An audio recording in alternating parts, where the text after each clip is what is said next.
How's it, Al? How's it, Laurie? I'm Alan R from MotorMatters, in case you don't know. And look what we got, Laurie. Yeah, this is the Nissan Navara Pro4X. So it's the top line, top spec version. This brings back memories. And it's the 4x4. It brings is back that memories. What the 4, is the that the connotation? 4X means it's the 4x4. You get a Pro 2X, which is the two-wheel drive version. Gotcha. Now, memories, Laurie. You and I, yes. Spirit of Africa 2024. Yes. We came second in the media challenge. We came second. And you know what? We was robbed. Yeah, we went against the professional. Yeah. But check this out, eh? Yeah, let's have a look at that. Look at that. This girl with a little bit of red across there. You know, just to tell you it's bold. Just picks it up there. Just picks it up nicely. Yeah, it's a big, bold bakkie, like all the double cabs are these days, okay? I mean, another neat little touch. How's this little red reflector just on the wheel arch? Nice. Just a little thing, but you know what? The little things add up to big things. Nice dark wheels. Yeah, black alloys. Which pops against the white. It does. Yeah, you're right, eh? 18 inches. Looks nice, eh? Looks good. Now, black roof rails, just to sort of, again, offset off the white. Top. It's got keyless entry, push-button keyless entry, push-button start. Let's just pop open the back door quickly. Now, it's got a very solid running board. Sorry, Al, can I just get past you there? Yeah. I just need to form past you. Yeah, no. Go for it. Yeah. Okay, so what you got is you got aircon vents. Yeah. And you got one USB at the back. Okay, good. All right. What I want to show you now is driver's seat set for me.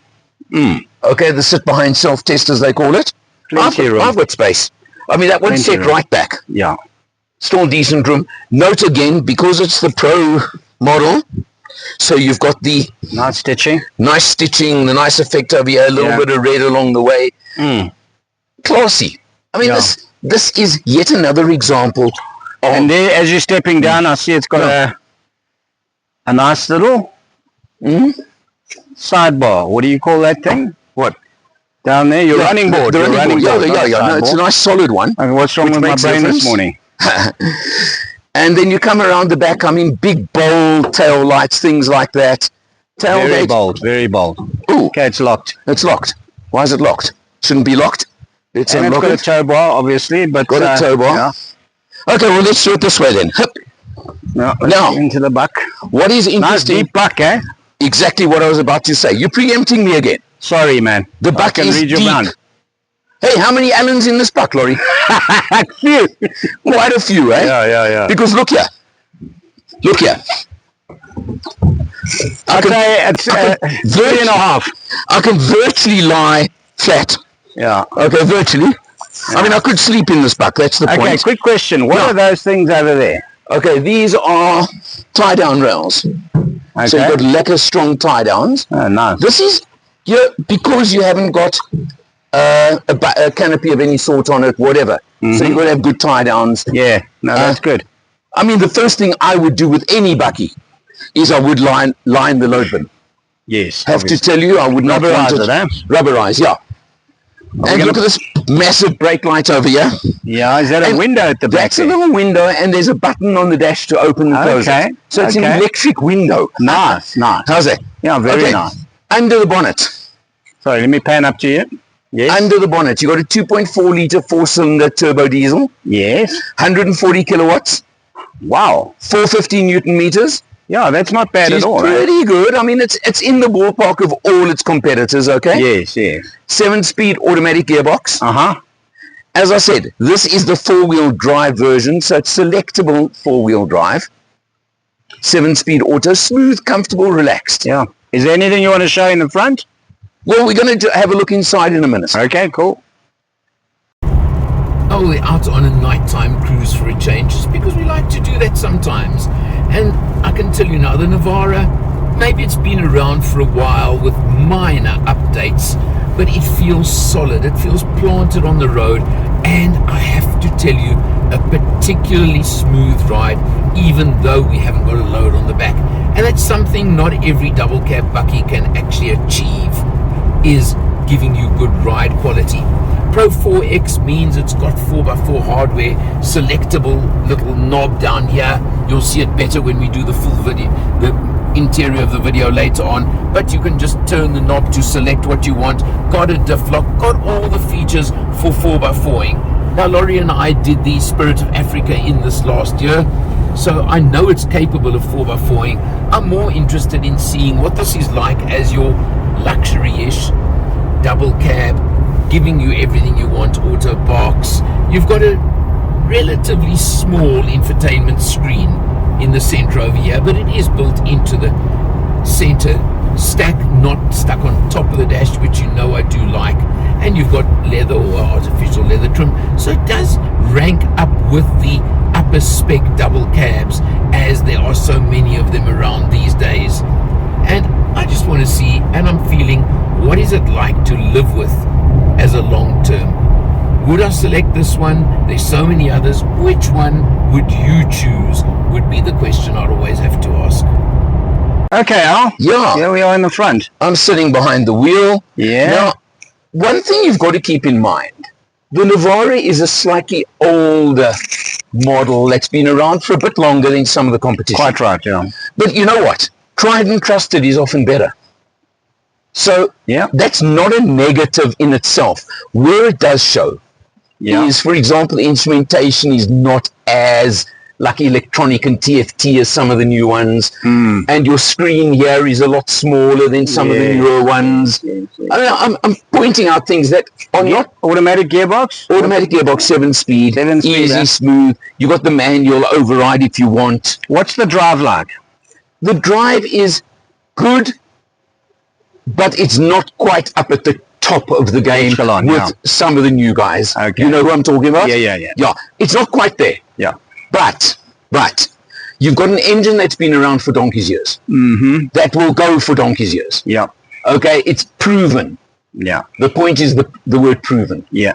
So you've got that. You've got your dual zone aircon. You've got just the little twist knob over here for 4 high, 4 low, etc. You know? Mm-hmm. Diff lock. What kind of connectivity has it got there? Okay. Definitely cable. Cable, eh? Android Auto works very nicely. Right.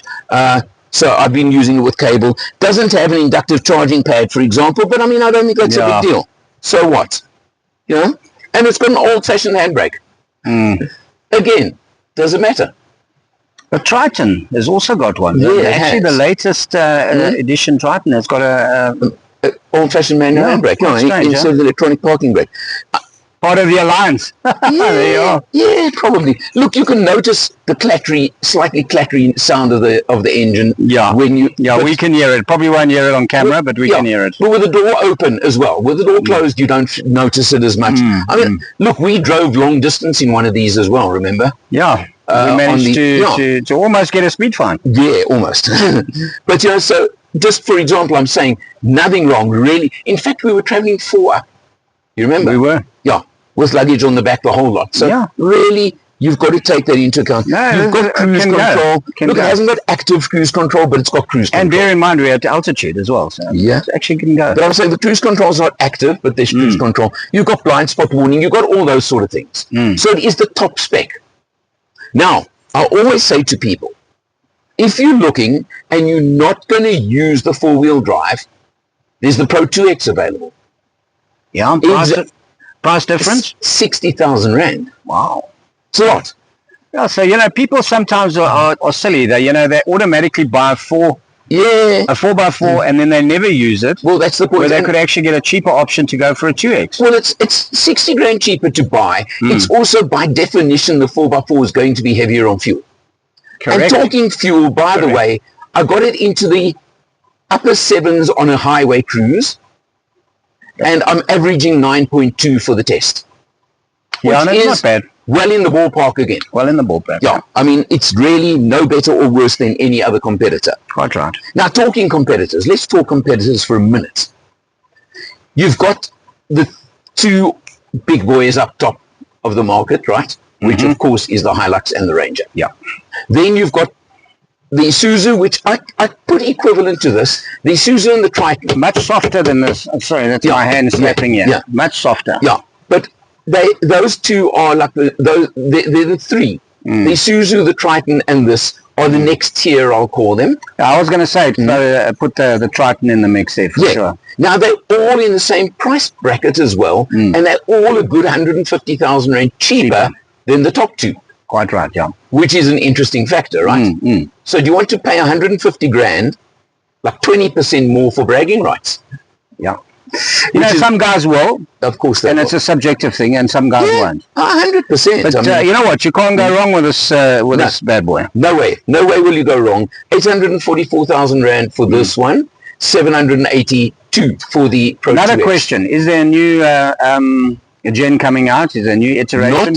Not that I'm aware of at the moment, but just remember, built in South Africa. Yeah. For Africa. Yeah, there you go.